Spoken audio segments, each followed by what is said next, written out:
like kind of a double-edged sword where I don't want to have good stuff to talk about because it's usually depressing stuff in the world. Yeah. Well, I'm going to try here we because are. we had that commenter last time who doesn't like when we complain too much. So I'm going to try to be all about solutions today. All right, you do that from a gospel-centered perspective. Gospel-centered solutions are better than regular solutions. What made you do that on your show? That have that little, I don't know what you want to call it, spiel. I don't know. I've seen a lot of people make fun of that. They put gospel in front of everything, and so like I think I saw Presbycast, the guys who run the Presbycast, say that if somebody puts gospel in front of something, you know you're about to get some liberal propaganda, and it's so true. You know what I mean?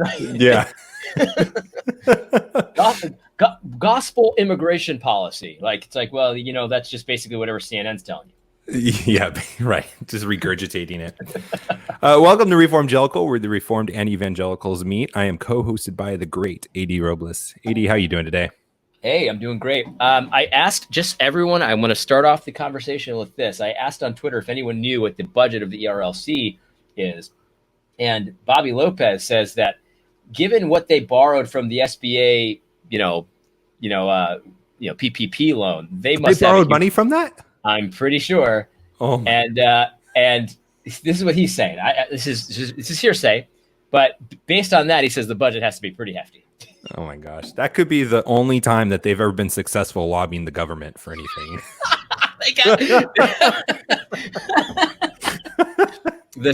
They were successful. A great victory. The same victory that every business who applied was successful at. They can finally start their achievement page on their website. What's your achievement? Well, we got the SBA loan. Yeah. And it might be forgiven. Amazing, guys. Keep up the great work. Guys, I know that some people don't like us complaining a lot, but I just have to warn you, I'm really annoyed by the ERLC today. It's amazing. And we'll talk about one part in a second, but I was going on their website and I was looking at their headline, which is an explainer on a religious liberty victory at the Second Circuit in New Hope Family Services versus Poole. And I was expecting there to see some kind of contribution by the ERLC, but it had nothing to do with them. And I just come to the conclusion that they're really not any kind of lobbyist group for Christians. They don't represent Christians. They're just acting as an aggregator. And they just, pull things together and share it, and they pretend like it's them. And as you read through the article, then they have the nerve to ask for support and donations so that they could be more courageous, quote unquote, in the public square. But all they're doing is resharing other people's victories. All right, so somebody just shared me an article. All right, listen, don't shoot the messenger. But this was from Reformation Charlotte. People don't like that website, whatever. So here's what the budget is for the ERLC, according to their documents. 2018-2019, it was $4.3 million, of which $2.7 million went to salaries. 325,000 went to staff travel expenses. So that's about 70% of the budget right there. And the way this guy, I don't have time to go into the data here, but the way this guy says it, it says less than $30,000 was spent on actual public policy and research, which is less than 0.7%. Well, it explains their long list of accomplishments. Their long list of accomplishments are the salaries of the people who work there. Wait, so I don't have the numbers in front of me. I'm very visual. $2.7 million on salaries. $30,000 on legislative right criteria or whatever. What did it say it was? $30,000 on public policy and research. $30,000. No wonder Russell Moore only has a book club. He's reading Rainbow, man. Reading Rainbow. You only have $30,000 to work with. Oh, makes $2.7 million. But that's $30,000 for research. Well, yeah. I mean, if you put together the salaries and the staff travel expenses, that's over $3 million right there. Yeah.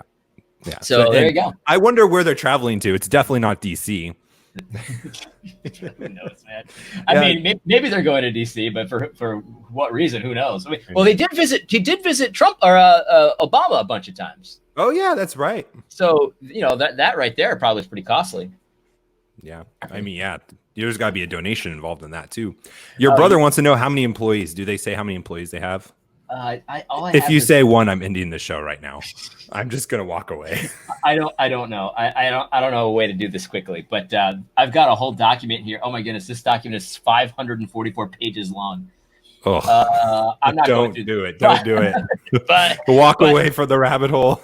But I will bookmark this one for later because this will be some content. I'll make a few shekels off this. Mm-hmm. That's all you'll be getting with all the lesbians watching you. That's right. Oh my goodness, I couldn't believe that show. Oh, man. If you watch AD Robles' show on YouTube, which you really should, and you should support him on Patreon, you will notice that his commercials are very not applicable to his base whatsoever, like lesbian natural deodorants that I get quite often. I'm trying to wonder why that is, and I think maybe it's because I often will put like Bible and politics, or like liberal Bible and liberalism or something like that, or progressive Christians, and so maybe that's what it is. I don't know, man. I think they're playing a game because you go on to Google and you can put on the end like what best is for the listener. They'll recommend a video of yours based on the listener. Like if you're able to do that and you're the biggest ad company in the world, you're telling me you're matching a single white patriarchal male with the lesbians? I don't think so. You are just doing something, man. Somebody told me that Planned Parenthood is advertising in my channel too. No, I have not seen that one yet. In the middle of a thing about abortion, actually. Yeah, that makes sense. Just like the COVID warnings underneath when you talk about anything COVID. Now, here's the real information. Right. I tried to share something the other day, and I was sharing it because it was from the beginning of COVID, and I was just making fun of the the constant flip flopping that's been happening about the data. And before it let me share it, it's like, this article is so old. Are you sure you want to share it? And I was like, yeah, I'm sure I want to share. I clicked yes. And it's like, are you sure though? It's from 4 months ago. Facebook is just like telling me like, you just don't do that. We don't remember that stuff. Right. They very much don't want you to remember that stuff. I know. I was did that same thing where that came up when I was sharing the article by the Surgeon General saying how much of a ridiculous thing was to wear masks and just like lambasting people about wearing masks. You're an idiot. You're a fool. It doesn't do anything. Mine was a doctor about the same topic. It was a doctor from like the UK saying it's probably going to increase your risk of catching coronavirus if you wear a mask, because if somebody has it, it'll get caught in there and you're just constantly breathing it in and out, in and out. And so like you don't have any way to clear it. That's what her argument was. I don't know if it's true or not, but they definitely don't want you to remember when they were reporting that way. Yeah, I know for sure. I saw another one on Twitter today too. He had a face mask on and he did the vaping. He sucked it in through his mask and it went out the tops. And there was actually some science to it too, that apparently one of the reasons that they're speculating why California, with the lockdown that never reopened and the face mask mandate, why it's not helping and the coronavirus cases are surging, is because it starts to shoot up to your eyes instead of down out of your nose. And we have a better time fighting viruses from our mouth and our nose instead of our eyes. So the masks is causing things to go up instead of down, like God intended it, through a nose shooting down. Oh, so you're saying that the fact that our nostrils are down is actually good for us. And intentional and purposeful. Amazing, right? Oh, so we don't want to go like this and have all the air come back into our face? We don't want that? Yeah, apparently you don't want viruses going in your eyes. It's crazy. It's the darndest thing. The darndest thing. Imagine that. Oh my God. Every single thing the government has recommended has been wrong on this thing. There's not been one thing they've been right on. Oh, but no, we have a consensus now. There's one article I was reviewing the other day. It starts off, I'm so frustrated that we haven't had a consensus on the science, but there's a consensus now. It's like, so we never had one until now, though. So now you would wear that mask. God, dude, that line is just like the global warming. 98.7% of scientists agree. Well, I was talking to my father the other day, and I'm so grateful for the father that I have. I almost had an asthma attack laughing because he was telling me he was just saying like how stupid it is that we reached a new record of deaths for coronavirus. And it's like, that's literally the only thing that can happen is that the death count will increase. That's the only thing that can happen. It won't stay stagnant and it won't go down because obviously people die and then they're dead. Yeah. So there's only one thing that can happen is that it spreads. And I'm smart. I'm old enough to remember in the beginning of the coronavirus a few months ago when they said that was actually a good thing when it spread because that's how you get the herd immunity. Right. You got that herd immunity, you know what I mean? But my dad had me rolling because he's like everything that like they're in almost like a no win. Or we're like they think they're in only a win situation because Right. if the coronavirus numbers go up, well, not enough people wear the masks. If the coronavirus slows down, like it naturally will, of course, well, the mask worked. You know what I mean? Like it doesn't matter. Like they're always going to be right. So I would suggest stop paying attention to them at all. Oh yeah. My life has been so much better since I stopped reading Drudge Report. You still read Drudge Report? Wow. Let's check it out. You should check it out. Well, while you're checking it out, I wanted to start off with something positive because there is a lot of negative in the news. Stop right there. We're reading Drudge Report. No positivity here. The first headline: Fauci says there's no end in sight. This is a perfect storm. Oh peak hospitalization. Fauci has not been right about anything either. It amazes me that he is still credible to people. Did you see? I don't understand. Did you see a ceremonial first pitch? I did. It went far left. It was better than Obama's throw, though. I'll have to give him that. Obama's was terrible. Oh yeah, it was slightly better. I'll give you that. But I gotta say, I mean, I honestly know a lot of people. I don't think I know. If you just look in my phone book and pick the first 10 people that you found, I don't think anyone would throw the ball as poorly as these people do. Right. Where do they find these people? Maybe they are lizard people. I asked that when people are voting on them, not when they're on the mound. I mean, I'm pretty sure you could pick the first 3 women you see in the street, and they would all throw better than Fauci. Yeah, that's definitely for sure. My 1-year-old throws better than Fauci. Right. Yeah. It was bad form. It was just bad at everything. He's like it's like, what the heck is that? I mean, I know he's a smart guy. Maybe his muscles atrophied or something because he was reading too much. I don't know. Yeah, I don't know, man. It's crazy. But I don't understand how that guy has any authority whatsoever. Like, if I was as wrong as him in front of the nation, I would never show my face again. I definitely wouldn't be throwing off the mound when I know I can't throw. Nah, man, he's an InStyle magazine. He's everywhere. He's writing his 15 minutes of fame, isn't he? Yeah, he definitely is. And here's the other thing. I don't trust Fauci at all, but here's if you've trusted Fauci up until this point, let me riddle me this one. Okay. You don't have enough self-awareness to know that if you're invited to throw a first pitch that you can't throw, and you're like, yeah, you know what, that's a great honor, Washington Nationals, but no, and you don't have to say why, but but to know that you can't throw and to go anyway, something wrong with you. Get some self-respect. Or some awareness, self-awareness. One of the two. Either one of those will save you from that embarrassment. This is the same guy who said, "Yeah, I don't think we should shake hands anymore. Yeah, we can't shake hands, but we can have sex. You can go on Grindr and hook up with dudes all day. That's fine." Well, it's because he is an HIV specialist. He needs the business, apparently. Oh, he needs that thing to kick back in. I don't know, man. But anyway, sorry to interrupt you, but that throw, brutal. So wait, is Breitbart or where were you on? Drudge Report. Yeah. Was they saying it as a good thing or were they making fun of it? Oh no, they're fear mongers. That's how they get their clicks. So they're saying what? He has the coronavirus, that's why he threw so poorly? No. Drudge Report is the one that's saying Fauci says there's no end in sight. It's a perfect storm. You were just on the side note. You were saying did you see the pitch? Side note, yeah. I thought that was like the headline of it. Oh my God. Okay. All right. So the good news is, and you're going to love this, I went to a Presbyterian church this last Sunday. How do you feel about that? Do you feel like you're winning this battle of Reformgelical? Speechless. Well, we went because it was the only church open right now in my area.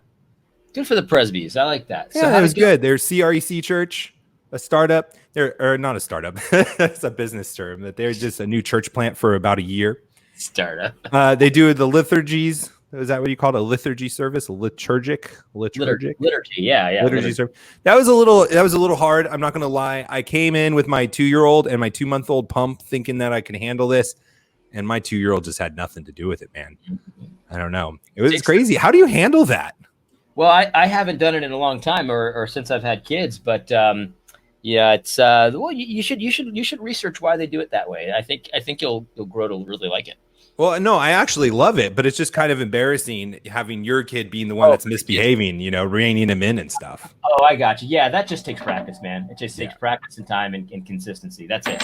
And sometimes kids do whatever they want to do, but Right. Yeah. yeah, man. No, I get you. I get you. That can be tough. And I could tell, like, just as thinking the past, like, oh, he's a Baptist. He's very uncomfortable right now. You could just tell, like, I'm trying to handle my kids, and I'm like thinking that I'm having these Baptist flashbacks of people looking at me like, what is your kid doing in this church? Yeah, but the Presby's don't care about that stuff. I know, but I don't know that. I still have those insecurities I grew up with. They feel bad for you. They're like, oh no, well, whatever it happens. Yeah, man. No, I get you. I get you. That's tough sometimes, but it's just it's just like anything. You just got to keep doing it. Mm-hmm. But it was nice because we went. There was no face masks. The pastor greeted us, and he was just saying, "Hey, all we ask is if you have symptoms or are feeling sick, like a reasonable adult, we would just expect you not to come in." Common sense. I like it. Common sense. I loved it. And so we went. We stayed for most of it. We kind of bailed out early because my 2-month-old started crying like crazy. My son wasn't having anything of it, and we were just in the back and not, So we left. But then he reached out to me, or actually I emailed him back because I don't like just leaving church. I didn't want them to like be bummed out or whatever because it's a smaller church plant, whatever, 30, 40 people. And it was obvious we left. So I didn't want to be like, thinking we left because we didn't like it or whatever. So I just wanted to send him an encouraging email. And he got back to me. We went out to lunch or went to breakfast together. And the thing that struck me is just the quality of the man. And I don't know if it's a CREC thing or whatnot, but just I think there's just a certain quality of pastor that is required nowadays to stay open. And I think that's what it is. I think it's just the pastors that are used to the fight, understand the fight, are the ones that are going to be open. And if you can find those churches right now, the likelihood that your church is going to be solid and not going to go down a road that you don't want it to go is high. I think this is the best time in the world to find a solid church.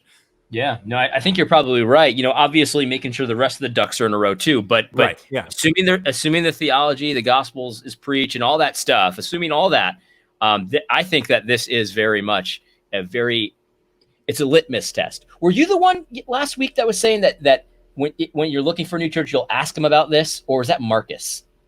That was Marcus. Yeah. I mean, honestly, it's a legitimate question. And right. I think that to see how a pastor reasons through that, and even if they close, it's like to see how they reason through it is going to be so helpful to you. You know what I mean? Mm-hmm. Yeah, definitely.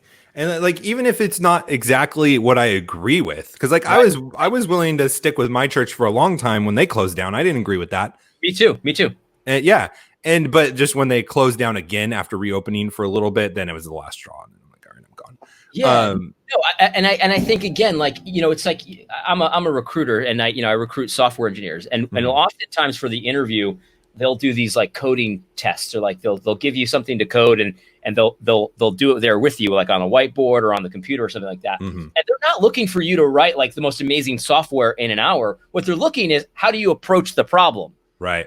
They're not so concerned about the actual code. They're concerned of what's your process? How do you work this out? What kinds of questions do you ask? That's what they're looking for.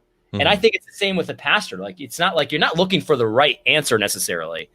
You want to see how they reason through it. If you get we don't have a vaccine and, we need, like that kind of, exactly what you're dealing with. Right. Yeah. You get the JD Greer, hey, we're not going to meet until 2021.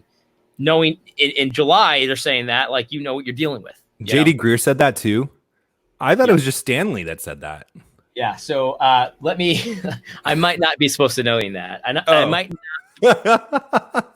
So I've heard this might be out of turn. I've heard he's talking about. This is the wrong show to be live streaming right now on 5 social media platforms. No, this is totally fine. I've heard that's been talked about there as well. Oh.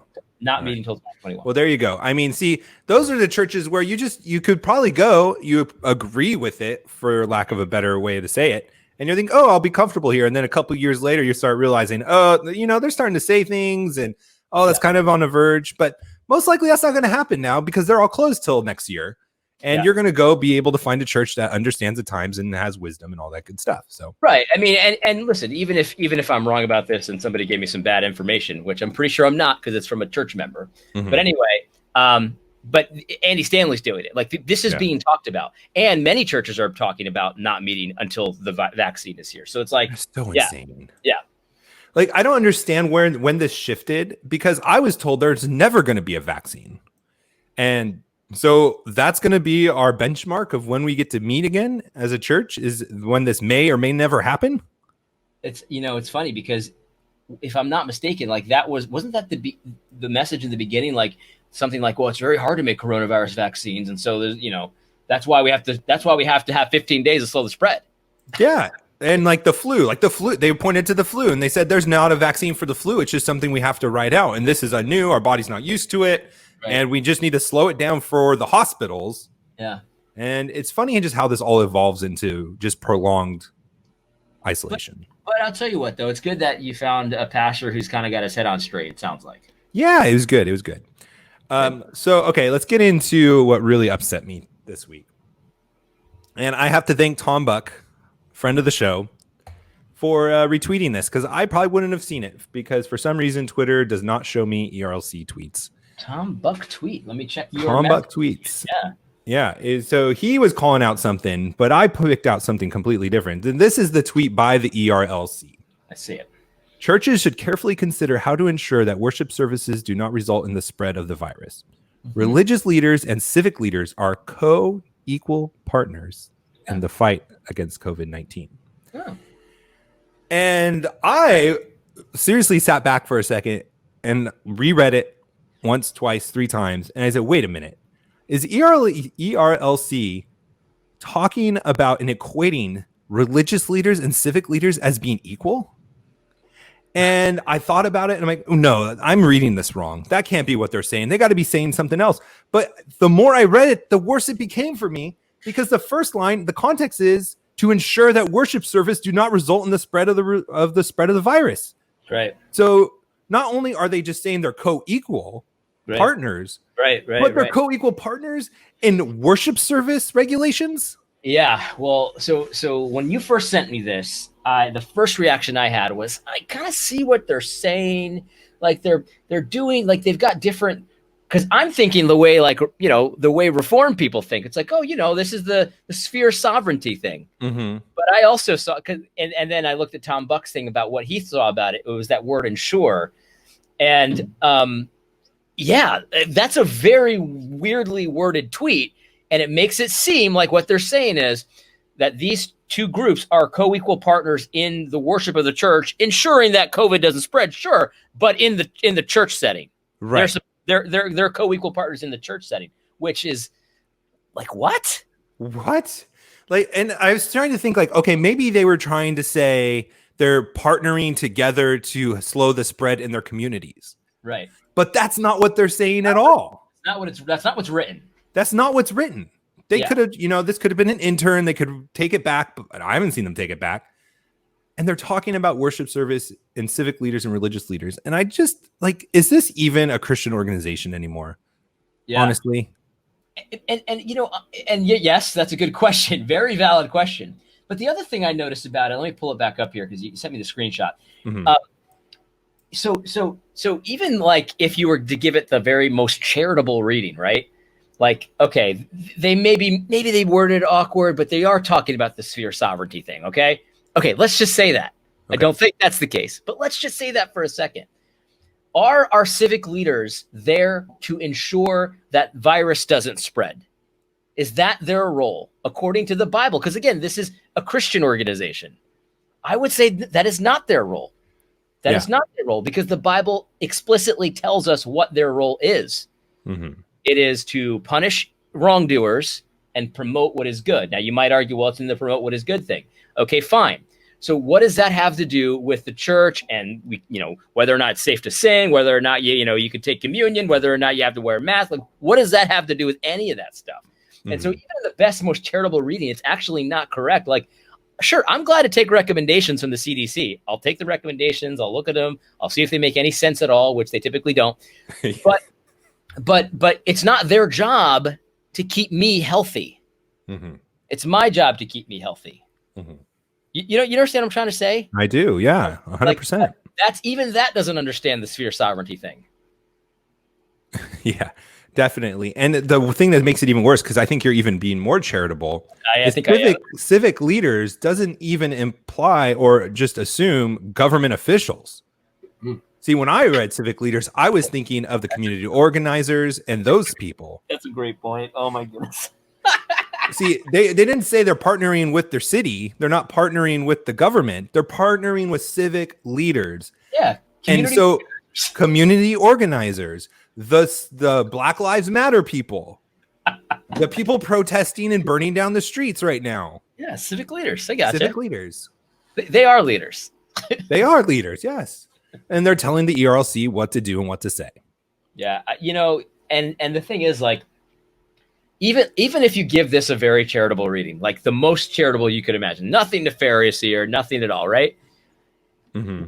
How is it that an organization that spends $3 million on their employees, right? 70% of their budget is on their employees. How is it that they have time to write stuff like this when we're getting an entire state telling you that not only can you not have church, not only can you not sing and have communion, but you also can't have an in-home Bible study? Yes. Let's talk about that one, because that's directly related. And that's what the ERLC is supposed to be about, religious liberty. And they're busy tweeting out nonsense about civic leaders and who cares. Yeah. The things that they actually do write and publish on their own is absolute nonsense. And everything else is a retweet or a republish of what another person's accomplishments are. $3 million. That was it 3 or was it $4 million? $4 million on budgets or salaries. I thought it was like $3 million total, and then 2.7 of that was in salary. Right. It was $3 million total, right? Yeah, and then 30,000 for actual work. 30,000 for public policy research. You and I were joking about this before we went live, but seriously, if this was not a microcosm of what government is, I don't know what is. No one really knows how they exist or how to defund them or to take away their money. They have no accountability. They do whatever they want, and they live large. Then you wonder why you get interns writing articles about how the biggest threat for coronavirus is anti-Asian racism. That's why you get articles published like that. I wonder if that article's still up, because that doesn't really fit the narrative anymore. Of course, it's still up. Let's find. You think so? Because I'll look. Out of all the you just take the show from here, and I'll go look. But I mean, that kind of conflicts with the scare tactics we're supposed to be like. If the worst thing that's going to happen is racism, I don't need a mask. Last time I checked, masks don't prevent racism either. So, but yeah, so you were alluding to, even in California, there's a lawsuit. Thankfully, some churches are standing up and doing the job of the ERLC. That Gavin is saying you can't meet at home anymore. No, you can't meet at home anymore. So what's the lawsuit all about? Let's hear it. I just took a screenshot. I didn't read it, but basically, it is saying that you cannot keep us from meeting together in our homes because you're not doing the same thing with other people. This is interesting. So temporarily banned all indoor church operations, including in-home Bible studies. No, not temporarily, indefinitely. Indefinitely. Well, the church bans are indefinite. Well, propaganda says temporary, so I'm going to go with that. Oh, okay. What planet is this guy from? How first of all, how could he hope to enforce that? Number two, why would he think that would be okay? Because he lives in California, and probably because all the church leaders have not been meeting. So why would he not think it's okay? That's the question. Because everyone's just caved to everything else he's done. Exactly. So we should really ask the question the other way: is why would he think it's not okay? Like, what reason would he have had from any Christian leader to think that it wasn't okay to do this? Yeah. So this guy's got the lawsuit's actually pretty good because it's not just about that. It's about everything. He's saying state can't micromanage the form of worship. You can't ban singing. You can't ban chanting. You can't do any of that stuff. Great. So it's like it looks like it's the whole enchilada. Good. That'll be interesting to see what happens with that and what position Russell Moore takes on it. As a pastor, I believe we've been essential for 2,000 years. Yeah, this is about 1 billion times better than anything the ERLC's ever done. Yeah. Who is this guy? Che On. He is Harvest International Ministry. I don't know anything about that. Oh, well. Interesting. Very interesting. All right, what else do we got going on today? Okay, so here's something I wanted to talk about. See you at church. Calvin, will I see you at church Sunday? Indefinitely no. Good one. Indefinitely no. That's our programmer viewer of the show, the big fan. Hey, Daniel from Kansas, welcome. Reforming Leavenworth. Go check that out if you are in the Leavenworth, Kansas area. Daniel is starting a reformation there. So I was listening to your show, and you were talking about something to the effect of people trying to say that Christians are infusing American liberty with their idea of Christian liberty. And they were conflating the two and saying they were assuming that their Christian liberties were Christian liberties. Did I sum that up correctly? And who was that was saying that? Something like that. Yeah, that's very similar to what he said. And it was Brett McCracken. Okay. Yeah. I'm glad you brought this up, by the way. Okay, good. Because this is a thing that's been bothering me a lot is people are a certain group of people that are trying to get into the country clubs and the elitist and the people that are trying to be left and fit in with them, or not trying to be, that are on the left of the Christian circles. They're going on this attack of late where they are saying that because we have these principles of freedom that we're seeing in the Bible and that are in our Constitution, that we're really putting American values and our citizenship in the United States over our Christian citizenship. Yeah. And that is assuming that that the United States foundation of life, liberty, the pursuit of happiness, our Constitution, was not based on Christian values. Right. And the ideas of capitalism wasn't either. Let me read the actual quote, because I think this is super helpful for anyone who hasn't seen this. So here's the quote from Brett McCracken's article.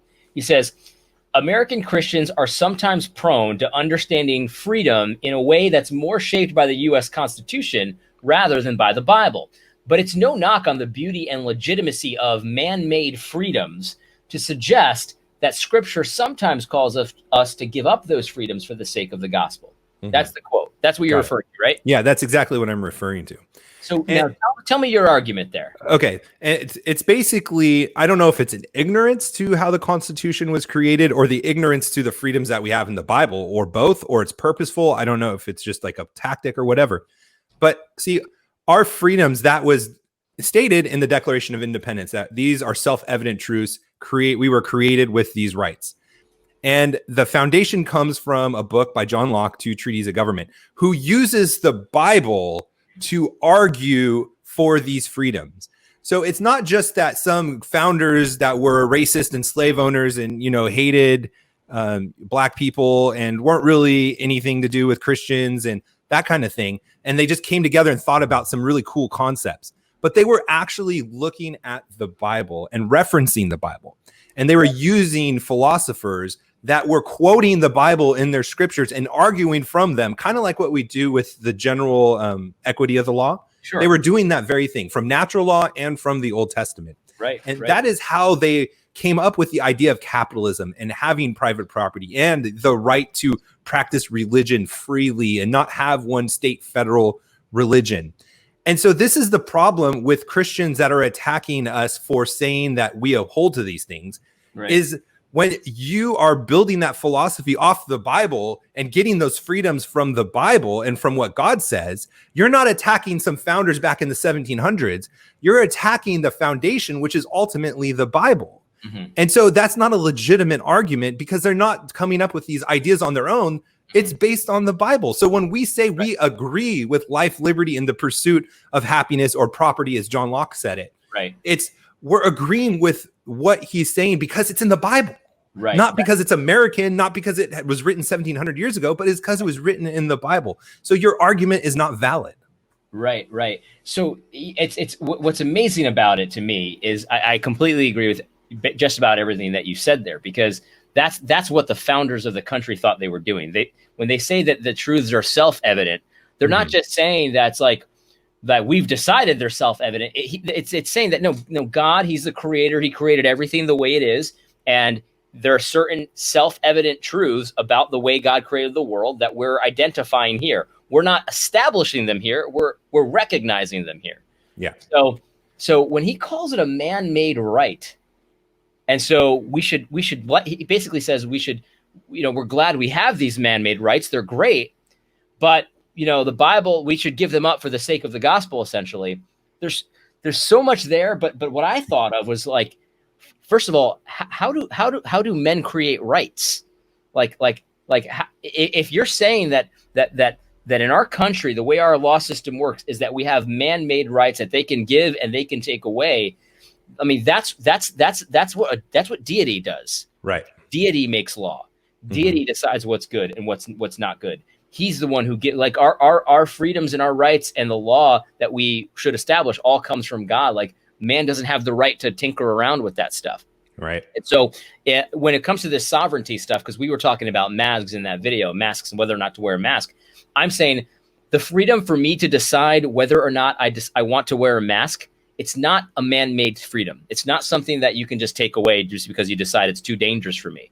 It's like God has given me the authority whether or not to wear a mask and whether or not to have my family wear a mask and stuff like that. That's my authority given to me by God. Right. God says that all power and authority has been given to him. That's what Christ said. And we're his ambassadors. And so we utilize the authority and power that was given to him. And the way that we utilize it safely is by, appealing to natural law or the scriptures. Right. I prefer to use the scriptures because it's a lot easier to talk about and it's all written there in black and white. But you can do that with natural law too. That's what the founders of the Constitution or the Declaration were doing. That's fine too. Yeah, that's absolutely. Fine too. And so you're 100% right. It's just like that. I didn't mention it in the video because my video was about something else and I was kind of moving fast. But the idea that these rights are man-made, that's just so bizarre. Like Brett McCracken has to know that what the other side says on that. He has to know. He can't be that ignorant. So what he's saying is though that actually is not biblical. Like the right to life and liberty and stuff like that. That's actually not biblical. Right. That must be what he's saying. Which is incredibly ignorant of the Bible, even. Like, forget being a historian. Like, how do you not see those as rights in the Bible? Yeah. That's my question. Our buddy Barry from last week, he said he has a great point. The Constitution doesn't establish rights, it limits government. And that is right on. And in fact, it's interesting that that is one of the points of John Locke in his two treaties, which I highly recommend. It's free on Google. I mean, it's old. It's probably hard to read. But it gives you the great mindset of what our founders were thinking when they wrote the Constitution. That's 100% right, because the people who can give you rights can take them away, and the people that have ordained those rights is God alone. Right. And so like the ERLC, we're ripping them today, but like, okay, religious liberty. Okay. So where does that right even come from? Is that something that we get from God? Mm-hmm. Is that something we get from God or not? Is that a man-made right because the Constitution recognizes it? No, the Constitution didn't invent religious liberty. AD, rights come from a cooperation of co-equal religious and civic leaders. Calvin Friedis over here is saying it becomes Gnostic because those with this secret special knowledge are the ones who make the rights. And that's so true. And the thing is if I was saying this in the beginning of coronavirus, is like if the government has the right to stop you from worshiping, then you actually never had that right in the first place. The government can't take that right from you. It can't. So the only thing it can do is convince you to go along with what they say. Right. You always have the right to worship. Always. And it's such a vital point because oftentimes, and this is an American thing, which will say like, if we lose our Second Amendment right, we're going to lose all our rights because that's our way to protect ourselves. And I think even more so, though, is if we lose our right to worship, then all the other rights fall apart. Because if you can't have that very basic right, or if that government isn't going to honor that right, what gives them any pause to honor any other rights? I mean, that is the foundational right for all other things. Mark Garnett, I don't understand your comment, but I'm interested in it. Can you maybe word it a different way? He says to push back Romans 13, subject to quote higher powers, not supreme power. We're going to go on talking, but if you could reword that, I don't know what it means, but I'm interested in knowing what it means. Okay. So this is what I want to. So I don't want to just be critical of that guy's argument that you were talking about with the face mask. But so this is what I think we should be saying. Like, it's not that we shouldn't be American or aspire to or hold those ideals valuable because of the argument I just said. But if you want to say like we need to become more biblical and reform the documents or add to them or amend them or rethink them or improve them, like that's the kind of discussion that we should have. I think that is the appropriate way to talk about our Constitution and the freedoms that are honored and recognized in the United States.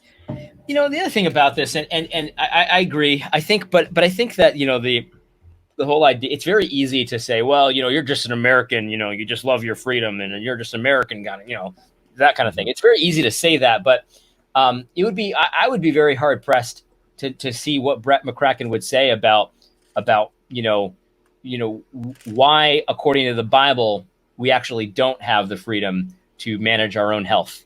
Where would he point to? I just don't even understand what that would mean. He's saying American freedom is not as good as biblical freedom, but like, okay, I can go with you there. So right. What do you mean? Like, what are you talking about?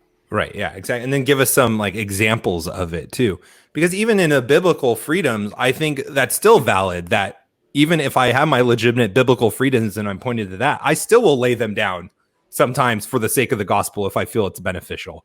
Yeah. Too. Okay. So Mark is, I think I know what it means now. So he's saying, okay, there have been arguments that there's a governing, quote, supreme authority and lower powers can be ignored, yet the text Greek says governing authorities. No, that's actually not the argument, Mark, that I'm putting forward. What I'm saying, though, is that the government has legitimate authority and then illegitimate authority. So if the government were to say to you, you can't worship God anymore, that would be an example of illegitimate authority. They have authority over you, but they're not using it in a legitimate way. And so in those instances, because the only entity that has the authority to decide whether or not to worship God is yourself and God, of course. And so in that case, you don't have to listen to the lower governing authority because they're not using legitimate authority. Because God says all authority comes from him. And so if the authority didn't come from him, for example, when the government says you can't worship Yahweh, that authority could not have come from God. So therefore, they don't even have it. Therefore, you're not ignoring that authority because they don't have that authority. Correct. I don't know if that clears it up at all, and maybe I'm misunderstanding your point again, but it's not about ignoring the lower authorities. It's only ignoring lower authorities when they are using illegitimate authority. Absolutely. And it's also, not just that we want to disagree with them for the sake of disagreement or be ruffians, or I forgot how Doug Wilson says it, but yes, it's because that's not their authority from a biblical perspective, and our authority as Americans, to go back to the American Christian dynamic, is the Constitution. That's right. And so they're being the lawless ones. Right. They are the ones that are breaking the Romans 13 subjection to the higher authority. They're the ones that need to submit to Romans 13 at that point. Correct. That's exactly correct. David Casey Rose says here, the spheres of authority have boundaries. Yes, exactly. Like your pastor has authority over you, but your pastor has no authority in your home. So in other words, if I set a rule for my child that, I don't know, he can't have dessert unless he eats his dinner, like the pastor can't come in and say, yeah, but that's not very loving, so you can't do that. Like he would have no authority over that. And that's not me ignoring his legitimate authority. That's just me ignoring his actually illegitimate authority. Correct. Yeah. And it's just as illegitimate as me saying, oh, I'm the head of my household, so I'm going to go tell my church how to conduct worship and how to administer the sacraments, or how to, function as an elder board or as a pastor. Like it's just as illegitimate. And that's actually laughable because that's the only time it's not happening right now. Right. And let me just keep going with Mark, because I think you're right. So I think that is the majority view. Basically, you obey the government unless it commands us to sin. And I I understand that. And I in general, I agree, but I think it's too simplistic. So give you an example, like if the government told you to wear a clown suit, it's not a sin to wear a clown suit, but you would have no obligation to obey the government to wear a clown suit. You know what I mean? Like you would have actually no obligation to do that. I think that often it's very prudent to obey the government unless they're commanding you to sin. For example, like property taxes, they actually don't have the authority to do that to you. But I'm going to pay that because I don't want to go to jail. You know what I mean? It's very prudent to obey the government a lot of the time, but you don't actually have to. If the government said, you're going to wear a clown suit because we don't like your face, you would actually have no legitimate reason. Like you would have no obligation to obey. You might want to so they don't beat you up or something, but you would have no obligation to. Yeah, absolutely. And I think just going back to the Romans 13 thing, because I mean, that's used a lot. You going back even to Romans 12, and what he's talking about starting off with is taking vengeance. And he's saying, trust God with giving vengeance. And in fact, it's not even, and then it's like, hey, don't worry about it. Like, not just trust him later down on the great white throne judgments, but I, as created the government entity to administer the sword and to be submit to that to get justice, I think is the framework of it. Although there is, I agree, the greater principle of we should be submitting to the government for government authority. But that doesn't mean, therefore, that they can say whatever they want and do whatever they want as long as they don't get us to sin. Like, I don't see that in the Bible either. Right. And then Mark follows it up. He says, it sounds like you'd go a step further and say we can disobey the government if it commands us to sin, but we can also disobey whenever they have an unrighteous or unfair decree. Sort of. I would prefer to use an illegitimate decree. So, speaking in an area where God did not allow them to speak, where they didn't get the authority from God, that's what I would want to say. Because unfair kind of sounds like it could be kind of a judgment call. Like if the judge commands that let's just say I stole from someone, and the judge commands that I pay them $5,000, even though I only stole $2,000, and I think that's exorbitant. That's way too much. I might think that's unfair, but they actually have the authority to do stuff like that if I've stolen. You know what I mean? Like they can make me pay more than what I stole. And it might be a judgment call, how much more. And I might think it's unfair, but they actually do have that authority. So I don't think that I would use the word unfair. I'd use illegitimate.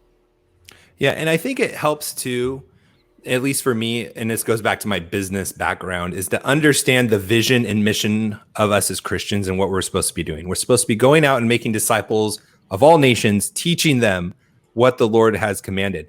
And so even in our disobedience to the government, it shouldn't be for our own dignity or our own self-respect or our own self-righteousness. Like, I just don't like this and I'm making my stand here. But even that should be our civil disobedience and our calling the government to a higher standard. It should be that we're discipling our government on how they should act. That's and right. This is your authority. And it should all be leading back to, are we making disciples of all nations in every sphere? And that requires us understanding the boundaries and drawing lines and making distinctions. I think you see, and let's go back to the Brett McCracken article for a second, because he makes a biblical argument that I think is important, but it's a little oversimplistic. He says that Paul gives up some of his rights sometimes for the spread of the gospel. And that's very true. He does do that. But then there are other times when he takes advantage of those rights. So in other words, there was one time when he was beaten and then they were just going to let him go quietly. And he's like, no, I'm a Roman citizen. No, this is going to go to court. You know what I mean? We're going to take this to the top, because you can't just beat a Roman citizen and then let him out quietly like nothing happened. Right. And the thing is, people have pointed out many times that the reason he did that is because he wanted to get access to Caesar.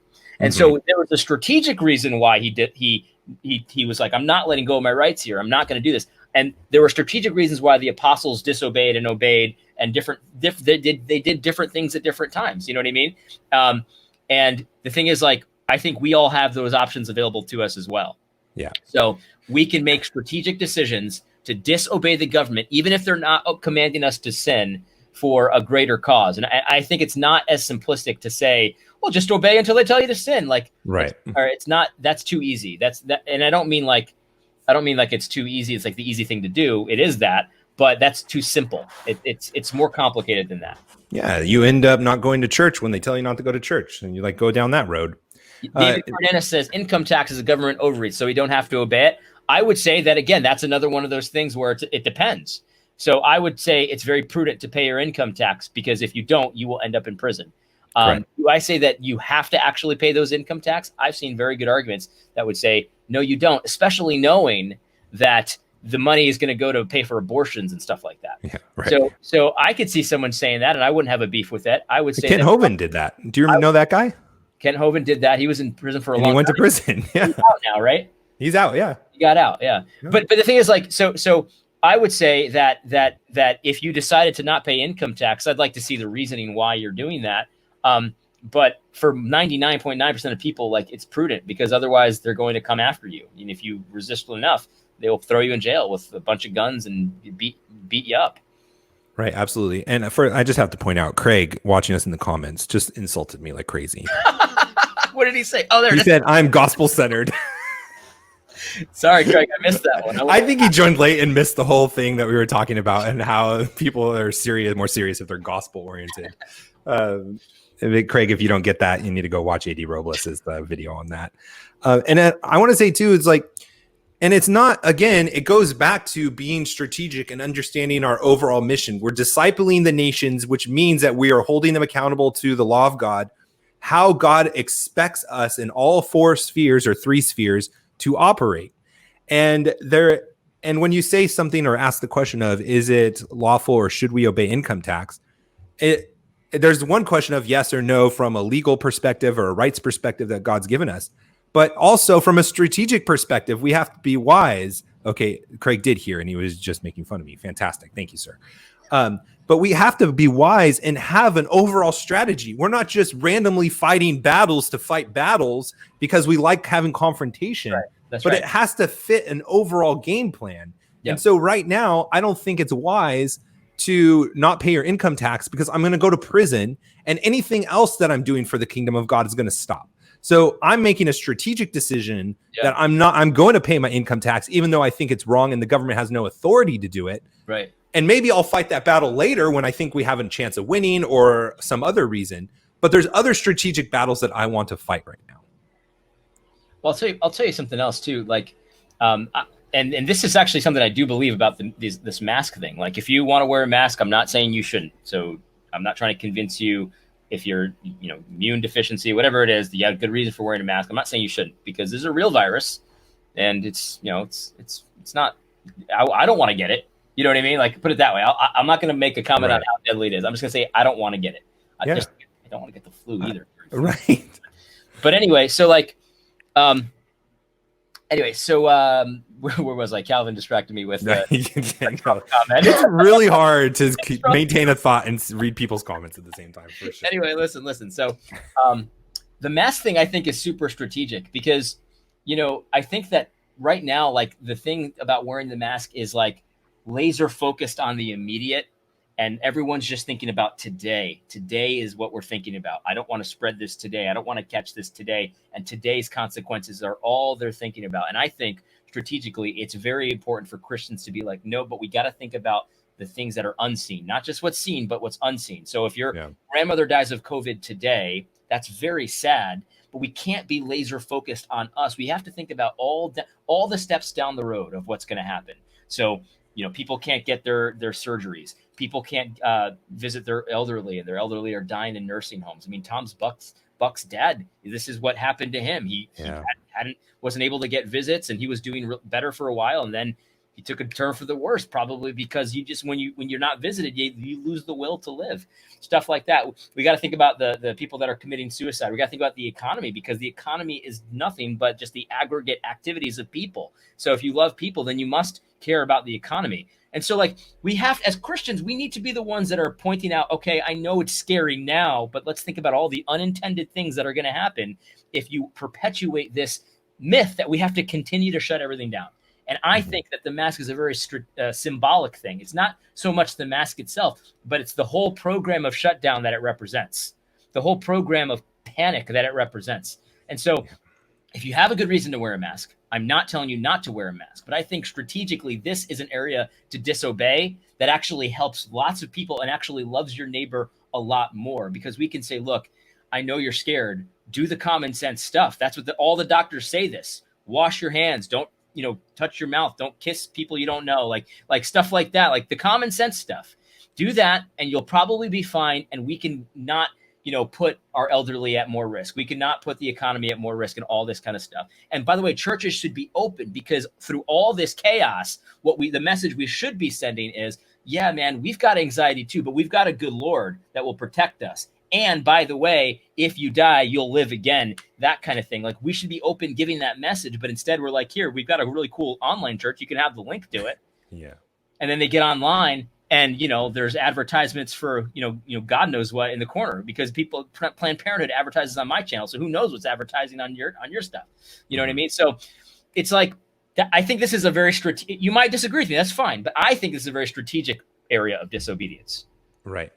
And I totally agree. And perception is huge, and it matters, and it's very important in battle. I mean, that's why there's uniforms in the military, because perception is important. That's why Islam has women wearing burqas and the full coverings. Like, when I made a video on my How to Build a Tent podcast where I called them Marxist burqas, and that's what I'm calling them, because it is a submission. it's a form of submission to the government and what they're saying, even though they've gone back and forth, even though the science doesn't prove that they're helpful whatsoever. If you want to wear them on your own, if you feel comfortable with it, I'm not going to go, like, I'm not giving you a hard time. I'm not looking at people funny that wear masks. But you have to remember that the people in our government right now, the people that are trying to attack Christians, that is, close them down from worship services, they're telling them they can't meet in Bible studies, call themselves progressives. And which means they've told us their whole game plan. It's not one huge civil war, it's progression. Little steps. And those little steps are designed to boil you like the hot water and the frog. It's so the one step that they're taking to closer to their goal is to get you to not really fight against it. It's not worth it. It's not really a big deal. It's not something that I'm worth losing my job over. I'm not worth getting a fine over. It's not worth going to jail for. I'm just going to do it. And then the next thing, and then the next thing. And we've seen this play happen over and over again with the homosexual community, with abortion, with all of these different things. And you just have to realize this play. And so like taking a stand against the mask or any small step is more than just the mask, because it's not just one battle and then it's over. We're in a war. That's right. That's right. You're 100% right. And that's why I think it's a strategic, because this is a small thing, right? It's a small thing, but it's got symbolic power. Doug Wilson has talked about this a lot, because in an instant, you can almost tell what team someone's on. You know what I mean? In an instant, in just a small little piece of cloth. I think it's got a lot of value, and that's why I've done a lot of content on it. You know what I mean? Because I think it's important, even though it's just a mask. People like to say, "Oh, it's just a mask." Well, it's not just a mask, though. Everybody knows that it's not just a mask. Because if it was just a mask, you wouldn't even think twice about stopping and commenting on my stuff. Because I see stuff that I don't care about, and guess what I do? I don't comment on it because I don't care. You know what I mean? But Calvin actually makes a good point, because he made a joke, but it's also actually an interesting idea. The whole render unto Caesar thing, right? Whose image is on this coin? Render unto Caesar the things that are Caesar's. Maybe Matt, I don't know. Like, maybe if you guys want, message me and Matt if you want us to get someone on here to talk about that, because I think that's an interesting. We should think about that. And so I don't know if you guys think that's a good topic. Taxes. I don't know if people want to talk about taxes, but if you do, well, let's do it. What do you think, Matt? Yeah, we could totally do that. I didn't see the comment, so I'm not sure what the premise is, that we can talk about it offline. He says there's the whole render unto Caesar thing too. Who is on the dollar bill? Well, it's not Trump. So it was kind of a joke, but that's. I see what they're saying. We're talking about the illegitimacy of taxes. Gotcha. And Jesus does directly address this, so it might be worth going into a little bit. Yeah, that totally would be. I thought we were talking about face masks, and I thought that was interesting, considering that we're made in the image of God. So, like, who is the government to cover up our image? That's what I'm talking about. Oh, very sneaky, Matt. Very sneaky. This might be a Federal Vision conversation we need to have. Whose image is on the coin? Well, the next question is, whose image is on you? Right. Yeah. And honestly, that is why I refuse to wear it. It's because, like, it's covering up the image that God created for us. And there's no reason for it except because the government told me to do it. There's no scientific reason. There's no medical reason. Like, if there was, that'd be a different thing. But to me, it's just basically I'm bowing down like Daniel did to the statues at this point. To me, that's what a face mask represents. And I'm not saying that for everyone. I'm not saying it's a sin. I'm just saying for me personally, to wear a face mask makes me feel like I'm bowing down to a statue. Any and all complaints should be sent to @howtobuildatent on Twitter. Yes, you can send them. I might not respond because I'm getting to a point where I can't even respond to everything. Cal says maybe I should read a Rushdoony book before the tax one. You should just read a Rushdoony book anyway. For sure. Well, thank you everyone for joining us live. I really appreciate that. If you would like to support us on Patreon, you can do that. Patreon.com/Reformgelical. You can follow us, Real AD Robles, on Twitter, Parler. If you want to actually see his stuff, you can follow me, How to Build a Tent. We'll talk to you next Thursday, 7:30 p.m. Eastern. God bless. God bless.